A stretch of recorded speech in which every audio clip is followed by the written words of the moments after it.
Hello दोस्तों, अभी जो वीडियो देख रहा हूँ शॉक हो जाएंगे आप लोग देखकर। 5,000 से 35 करोड़ की जर्नी बिजनेस। चलो देखते हैं इसमें किस तरह से ये साहब किए हैं और हम भी सीखते हैं कैसा बिजनेस किए ये लोग। कोको कोला कैडबरी जैसी कंपनी में जॉब था। फिर ऐसा हालात आया कि सब कुछ ख़त्म हो गए। फिर मैं घर में फ़ोन किया, डैडी से बात की कि मुझे पैसा चाहिए बिजनेस करने को। तो उन्होंने फ़ोन पे जो वर्ड कहा वो अजीब व गरीब वर्ड थे। उन्होंने कहा कि तुम अपने ज़िंदगी को फुटबॉल बना लिया, तुम अब जमात में जाके बाबा मलंग बन गए, तुमको 1 रुपया भी हम नहीं देंगे, तुम वहाँ पे जो है चने बेचो, अंडे बेचो, यहाँ तक कि भीख मांगो वो भी नहीं दूंगा। और फ़ोन रख दिया। उधार 5,000 रुपये किसी से लिया और उसकी जर्नी शुरू की, बिजनेस शुरू किया और उस बिजनेस को 35 करोड़ के टर्नओवर पे आज लेकर आया। नमस्कार। आप लोग सोच रहे होंगे कि दाढ़ी टोपी कुर्ते पजामे में ये मौलाना साहब जो स्टॉक के मंच पे क्या कर रहे हैं। तो मैं बताना चाहूँगा कि 2002 में आप लोग के ही तरह पैंट शर्ट टाई में था और मुंबई के एक सफ़र ने मेरी पूरी ज़िंदगी बदल दी। उस वक्त में बड़े कंपनी में जॉब था, कोको कोला कैडबरी जैसी कंपनी में जॉब था। फिर ऐसा हालात आया कि सब कुछ ख़त्म हो गए और जॉब भी चले गए और जिस रूम में रहते थे उसका रेंट देना, इलेक्ट्रिसिटी बिल, बाकी चीज़ पे करना भी मुश्किल हो गए। फिर उसके बाद जो है जर्नी हमने शुरू किया। उधार 5,000 रुपये किसी से लिया और उसकी जर्नी शुरू की, बिजनेस शुरू किया और उस बिजनेस को 35 करोड़ के टर्नओवर पे आज लेकर आया। उसकी पूरी डिटेल मैं इस मंच के ज़रिए से आपसे शेयर करूंगा। पूरी जर्नी बताने से पहले मैं अपने बारे में बता दूं, मैं बिहार का ही रहने वाला हूं। मुजफ्फरपुर डिस्ट्रिक्ट में एक गांव है जिटकाही, जो मेरा नेटिव प्लेस है, जहां पे मेरे फादर की छोटी सी मेडिसिन की दुकान थी और मिडिल फैमिली से बिलोंग्स करने की वजह से बहुत सारी स्ट्रगल और सारी की जिम्मेदारी मेरे फादर के ऊपर। कोई बैकअप नहीं, कोई कमाने वाला नहीं, अकेले उनका चाहत था कि हर बच्चों को या तो इंजीनियर या डॉक्टर या बिजनेसमैन बनाए और सारे लोगों को पढ़ाना इस दौर में काफ़ी बड़ा मुश्किल चैलेंज था। उसी दौरान मेरी जो है मैट्रिक कंप्लीट हुई और उसके बाद मैं पटना वाणिज्य महाविद्यालय में कॉमर्स की पढ़ाई शुरू किया और आईकॉम करने के बाद मैं सीए फाउंडेशन की तैयारी शुरू की। सीए फाउंडेशन में कर रहा था, उसी दौरान मेरे फादर की काफ़ी तबीयत ख़राब हुई और हॉस्पिटलाइज हो गए। चूँकि बड़ी फैमिली थी, कमाने वाले कोई भी नहीं, तो सारी जिम्मेदारियां उनके ऊपर थी और फाइनेंशियली जो है ना वीक होने की वजह से बहुत सारे चैलेंज आने लगे। तो हम लोगों ने डिसाइड किया कि उनको सपोर्ट करना है। उसी दौरान जो है हम अपने सीए की फाउंडेशन पढ़ाई छोड़कर एमबीए की तरफ मूव किए और वो पूरी कंप्लीट भी नहीं कर पाए। वो फाइनल एग्ज़ाम बाकी था और बीच में मुझे पढ़ाई ड्रॉप करना पड़ा। और वो जो डिसीजन हमने लिया मशवरे के तहत, फादर भी बड़े भाई भी समझाए कि पढ़ने के बाद भी बिजनेस करना है और ये अभी जो वक्त है इसमें फाइनेंशियल बहुत क्राइसिस है, तो इसको पूरा करने के लिए जो है कटक में उड़ीसा में मेरे जीजा जी का ट्रांसपोर्ट का बिजनेस था, तो उसमें मुझे भेजा गया। फिर वहाँ मेहनत करने लगे। चंद दिन वहाँ पे हमने काम किया। उसी दौरान जो है उड़ीसा में सुपर साइक्लोन आए और पूरी बिजनेस बंद हो गए। फिर मैं रिटर्न आ गया नेटिव प्लेस और आइडियल था। तो मेरे बड़े भाई, एक जो कज़िन है जमाल भाई, मुंबई में रहते थे, वो मुंबई से आए और बोले कि क्या कर रहे हो। मैंने बताया कि हमारे सामने कोई ऑप्शन नहीं। तो उन्होंने बोले चलो मुंबई एक ट्रिप करते हैं, घूम के आते हैं।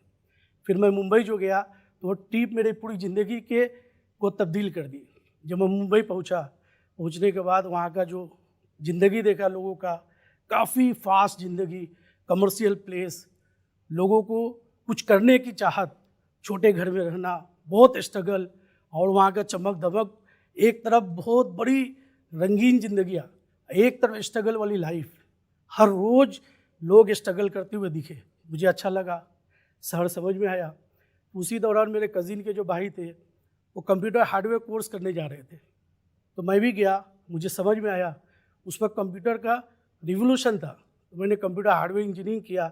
करने के बाद जो है फिर जो है सॉफ्टवेयर भी साथ में किया और करने के लिए जो है ना पैसे नहीं थे। जो घूमने के लिए गया था उससे एडमिशन लिया, बड़े भाई समझाए भी, फादर भी मना किए, बट जॉब करके मैं वो कोर्स कंप्लीट किया। साथ में जॉब भी करता था, पढ़ाई भी करता था। वो कंप्लीट करने के बाद फर्स्ट जॉब मैं कोका कोला कंपनी में लगा, ये हार्डवेयर इंजीनियर। बट जॉब में मुझे जो है करियर नहीं समझ में आता था। मेरा एक ही मोटिव था कि मुझे कुछ करना है, सिर्फ अपने लिए नहीं, बाकी के लिए भी करना है, कि जो मेरे जरिए से लोगों का कैसे भला हो हमेशा सोचता था। इसी दौरान जो है वीकेंड में एक CNF के पास एज ए डेपो इंचार्ज का जॉब मिला। लेकिन वहाँ भी जॉब जो करता था तो सिर्फ जॉब के लिए नहीं, बल्कि मुझे मेरे दिमाग में चलता था कि कुछ बड़ा करना है। तो एक मॉल हुआ करता था, पहला मुंबई का मॉल का कंसेप्ट था बिग बाज़ार। वहाँ जाते थे, बहुत गैदरिंग, बहुत भीड़, लोग लाइन लगा के जाते थे। तो मैं सोचता था अगर यहाँ पे काउंटर हो कोका कोला का, कैडबरी का, तो काफ़ी मतलब एडवर्टीजमेंट भी होगा, सेल भी होगा। फिर मैंने प्रोक्योरमेंट डिपार्टमेंट में जाकर फॉर्म लिया, पूछा तो उन्होंने बोले कि 60,000 रुपीज़ रेंट देना पड़ेगा। तो मैंने यस करके फॉर्म लेकर आए और एक PPT बनाए। जो हमारे कैडबरी के हेड थे, जॉनसन रॉड्रिक थे, उनको प्रेजेंट किया। तो उन्होंने पहला क्वेश्चन किया कि who will pay the rent. बोले company will pay the rent. तो उन्होंने मना कर दिया। मैं इंसिस्ट किया, काफ़ी इंसिस्ट किया। उनको बताया कि आने वाला जो दौर है, इस तरह से अगर हम काउंटर डालेंगे तो एडवर्टीजमेंट होगा, सेल बढ़ेगा। बट उन्होंने मना किए। फिर उन्होंने जब इंसिस्ट किया तो उन्होंने बोला कि you will pay the rent. मैंने हाँ बोला, मैंने बोला yes I will pay the rent. Literally उन्होंने मेरा सैलरी रोक दिए, 1.5 महीने तक सैलरी नहीं आए। उसका बुलाने के बाद उन्होंने कहा कि ओके गो हेड। उसके बाद मैंने बिग बाज़ार में काउंटर डाला कैडबरी का, जो कि कंपनी का था, बहुत बेहतरीन काउंटर था। उस वक्त कैडबरी ने बॉर्नविटा को टेक ओवर किया था। बॉर्नविटा कैडबरी का कंपनी प्रोडक्ट नहीं था, जेम्स कैडबरी का प्रोडक्ट नहीं था। ये दोनों प्रोडक्ट लॉन्च किए थे, उस पर स्कीम रन किए थे। और वो बिग बाज़ार जो है इंडिया का सबसे लार्जेस्ट सेलिंग पॉइंट बना। फिर उसके ज़रिए से मेरी प्रमोशन हुई। फिर पूरी महाराष्ट्र देखने को कहा गया। और फिर उस वक्त जो है ना पेजर चलते थे, पेजर दिए गए। फिर नोकिया का एक मोबाइल दिया गया जो एंटीना वाला हुआ करता था। फिर उसके बाद पूरे महाराष्ट्र में प्लान दिया गया कि आप इसको ग्रो करो। फिर फेम एड लैब, जितने जो क्राउडेड एरिया थे वहाँ पे हम डालना शुरू किए। और झुनका पाकर एक छोटी दुकान होती थी, पान की दुकान, जो लगभग 172 स्टोर थे। तो वहाँ भी एक प्रोग्राम बना, उसके लिए नए प्रोडक्ट, 5 रुपये का कैडबरी लॉन्च हुआ और सबसे ज़्यादा सेलिंग होने वाला प्रोडक्ट बना। फिर इस तरह से मैंने 3-4 महीना वहाँ पे निकाला। फिर भी मुझे सेटिस्फेक्शन नहीं था कि मुझे कुछ करना है। उसी दौरान जो है कुछ लोग जो है मिलने आए। उस वक्त मैं पैंट शर्ट टाई और जीन्स पे था, कुर्ता पजामा टोपी नहीं था, क्लीन शेप में रहता था। उसी दौरान जो है जमात के कुछ लोग आए, तबलीगी जमात के। फिर मैं जमात में जुड़ा। 3 दिन गया तो समझ में आया कि ज़िंदगी जो है सिर्फ गुजारने का नाम नहीं है, बल्कि ज़िंदगी का एक मकसद है, एक दूसरे के लिए कोऑपरेशन। ज़िंदगी जीने का एक पूरी तरीका है जो ऊपर वाले ने तय किया है। ये समझ में आया। और समझ में आया कि एक दिन इस दुनिया को छोड़कर जाना है। जब जमात में गए तो बिल्कुल चेंज हो गए। पैंट शर्ट कुर्ते पजामा सब उतर गए और कुर्ते पजामा दाढ़ी टोपी में ऐसे मौलाना जो आपके सामने हूँ ऐसा हो क्या है। उस दौर में ये दौर था 2003 का। और उस वक्त मुझे जॉब नहीं मिल रहे थे और पॉकेट में पैसे नहीं। रिटर्न आया तो 150 रुपया। और मुंबई में हम लोग 3 बैचलर के साथ रहते थे। वो तमाम रूम का खर्च, लाइट बिल सब मेरे ऊपर कर्ज हो गए और पैसे नहीं। और 4 महीना तक जॉब ट्राई किया, जॉब नहीं मिले। फिर मैं घर पे फ़ोन किया, डैडी से बात की कि मुझे पैसा चाहिए बिजनेस करने को। तो उस वक्त उनका जो रिएक्शन था वो अजीब व गरीब था। अच्छा, हर माँ बाप चाहते हैं कि बेटा जो है सेटल हो जाए। हर माँ बाप का ये ड्रीम होता है कि हर बच्चा मेरा सेटल हो जाए। तो उन्होंने फ़ोन पे जो वर्ड कहा वो अजीब व गरीब वर्ड थे। उन्होंने कहा कि तुम अपने ज़िंदगी को फुटबॉल बना लिया। इंटर करने के बाद CA फाउंडेशन की पढ़ाई छोड़ दिए। उसको छोड़ने के बाद मैनेजमेंट की तरफ गए, वो भी कंप्लीट नहीं। कंप्यूटर इंजीनियरिंग किए, वो भी कंप्लीट नहीं। उसको छोड़ के सॉफ्टवेयर, उसको छोड़ के कैडबरी में इतना अच्छा पोजीशन था, उसको छोड़कर तुम अब जमात में जाके बाबा मलंग बन गए। तुमको 1 रुपया भी हम नहीं देंगे। बहुत गुस्सा हुए। और इतना गुस्सा हुए कि फ़ोन पे उन्होंने वर्ड बोला कि तुम वहाँ पे जो है चने बेचो, अंडे बेचो, यहाँ तक कि भीख मांगोगे वो भी नहीं दूंगा। और फ़ोन रख दिए। मेरे सामने बिल्कुल दिन में ही सितारे दिखने लगे। कुछ भी समझ में नहीं आया, पॉकेट पैसे नहीं। फिर एक दोस्त था, उन्होंने कहा कि क्या कर रहे हो? तो बोले कुछ जॉब नहीं है। फिर उन्होंने जो है मार्केटिंग का जॉब बताए। फिर मैंने बैग का मार्केटिंग शुरू किया। फिर धीरे धीरे जो है 2 मशीन डाले, 2 से 3, 4, और मेरा इंटेंशन था कि बड़ी कंपनी को अप्रोच करना। तो मैं गूगल से निकाला तो एक कॉर्पोरेट कंपनी थी पेनासुला, वहाँ पे ऑरेंज करके कंपनी थी, जिसको टेक ओवर हच ने किया, हच को वोडाफोन ने किया। तो ऑरेंज की जो मोबाइल की कंपनी थी उसमें 5,000 बैग की ऑर्डर थी। मैं गया वहाँ, कोटेशन दिया, 67 रुपीज़ कोटेशन दिया। वो 105 रुपीज़ में ख़रीदते थे। उन्होंने बोला कि रीकॉस्टिंग करो। मैं बोला कि नहीं, परफेक्ट है। फिर सैंपल सबमिट किया, 5,000 का फर्स्ट ऑर्डर उन्होंने दिया। फिर उन्होंने मेल किया कि वेंडर रजिस्ट्रेशन फॉर्म भरना। तो चूँकि मैं बैकग्राउंड मेरा बिजनेस ही था, पढ़ के गया था, तो मुंबई में उस ज़माने में BST CST नंबर चलता था। 2006 में वैट आया, उसके बाद GST आया। तो BST नंबर कहाँ मिलता है, वो मैं मझगाँव गया तो पता चला कि करेंट अकाउंट चाहिए। बैंक आया तो पता चला गुमास्ता लाइसेंस चलता है महाराष्ट्र में। गुमास्ता लाइसेंस के लिए दादर गया तो पता चला कि राशन कार्ड होना चाहिए। राशन कार्ड ऑफिस गया तो उन्होंने कहा कि जिसका घर होता है उसका राशन कार्ड बनता है, सबका नहीं बन सकता। फिर मैडम को फ़ोन किया कि मैडम मेरे पास वो BST CST नंबर नहीं है, तो वेंडर रजिस्ट्रेशन फॉर्म कैसे भरूँ? तो बोले प्रोडक्शन रोक दो। हालांकि 50% वर्क हो चुके थे, मेरे लिए चैलेंज था। फिर एक रिलेटिव थे, उन्होंने कज़िन करके ऐड किया और मैंने BST CST नंबर जो वहाँ का वैट नंबर था निकाला और बिजनेस शुरू किया। इस तरह से कॉर्पोरेट में टारगेट करना शुरू किया। पहले 2 मशीन डाला, फिर 3, 4, 6 ऐसे बढ़ाते गया। और जितनी कॉर्पोरेट कंपनी थी, जैसे सिप्ला, मिडले फार्मा, ग्लेक्सो, सारे कंपनी में मैं अप्रोच करना शुरू किया और काफ़ी कॉर्पोरेट के ऑर्डर आने शुरू हुए। ऑरेंज कंपनी के, फिर वोडाफोन हुए तो वोडाफोन के भी, हच के भी ऑर्डर हमने किया। और ऐसे काफ़ी कॉर्पोरेट कंपनी के ऑर्डर हमने करने लगे।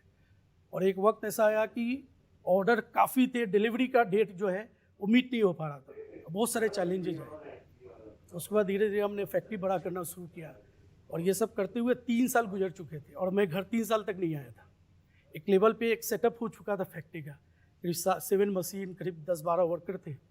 फिर मैं मुंबई से फर्स्ट टाइम लगभग 3 साल के बाद मैं घर पे आया। लेकिन घर जाने से पहले मैं सोचा कि अपने अब्बू को कुछ गिफ्ट करें। फिर वहीं मुंबई ही बैठकर मैंने पटना से गाड़ी बुक किया, उनके लिए नई जो है गाड़ी बुक किया कि गाड़ी गिफ्ट करेंगे। फिर मैं वहाँ से एयरपोर्ट उतरा और डायरेक्ट शोरूम गए और एक नई गाड़ी के साथ घर पहुँचे और अपने अब्बू को गिफ्ट किए। बहुत खुश हुए, रोने लगे, घर वाले जमा हो गए, सारे रिश्तेदार आए मिलने के लिए। तो उनके सामने सबसे पहला चीज़ था कि तुम इतने दिन घर क्यों नहीं आए और कुछ। तो मैंने वही कहा कि मुझे कुछ करना था और अब्बू ने ये कहा था, तो मैंने अपने आप में डिसाइड किया था कि मुझे कुछ करना है। मैं इस जगह पे एक चीज़ कहना चाहूँगा कि दुनिया में बहुत सारी कठिनाइयाँ आएंगी, बहुत सारी परेशानियाँ आएंगी। अगर इंसान अपने आप को तय कर ले, मंजिल बना ले और उसके लिए मेहनत करता जाए तो ऊपर वाले भी सपोर्ट करते हैं और वक्त के साथ वो कामयाब भी होता है। उसके बाद उनका सबसे पहला ये था कि इनका शादी करना चाहिए। तो मेरा डेट ऑफ बर्थ 9 अप्रैल 1979 है, शादी नहीं हुए थे 2000, ये मैं बात बता रहा हूँ 2006 की। तो उन लोगों ने प्लान किए, लेकिन यहाँ पे बिहार में जो सिस्टम था दहेज का, उसके ख़िलाफ़, क्योंकि हमने जमात में सीखा कि दहेज लेना बिल्कुल जायज़ नहीं, बल्कि लड़के वाले शादी करने जाए तो पूरी लड़की के खर्च लेकर जाए, 2-3 आदमी जाए, बल्कि वहाँ पे खाना भी नहीं खाए और निकाह करके लेके आए। ये सिस्टम है शादी का। शादी हुई, उसके बाद 15-20 दिन के बाद वाइफ को और मम्मी, एक छोटी बहन को हम मुंबई बुला लिए। उस वक्त हम रेंट पे रहते थे, लेकिन मेरा ये टारगेट था कि आगे कुछ बड़ा करना है। उसके लिए हमने छोटे छोटे जगह ख़रीदना शुरू किए फैक्ट्री के लिए। फिर वो 3 मशीन से 7 मशीन, 10 मशीन, 15 ऐसा करके हमने मशीन बढ़ाए। और ये लॉकडाउन से पहले लगभग 350 लोग काम कर रहे थे और अभी भी लगभग 350 लोग काम कर रहे हैं फैक्ट्री में। और इस तरह करके पूरी फैक्ट्री खड़ी हुई और 20 मार्च से लॉकडाउन लगे। फिर लॉकडाउन में भी काफ़ी अपॉर्चुनिटी हमने मास्क वगैरह और जो उस वक्त की चीज़ थी वो प्रोडक्ट बेचे और बेचते हुए कंपनी को यहाँ तक लेकर आए। पिछले साल का जो हमने जो ग्रोथ किया लॉकडाउन के बाद भी 35 करोड़ का टर्नओवर किया। इसी दौरान बिहार में ये जो है एक टेक्सटाइल पॉलिसी आई, जिसके तहत यहाँ फैक्ट्री लगाने के लिए लोगों को, मुंबई वाले को, यहाँ के जो प्रिंसिपल सेक्रेटरी और जितने अधिकारी उन लोग कांटेक्ट करना शुरू किए।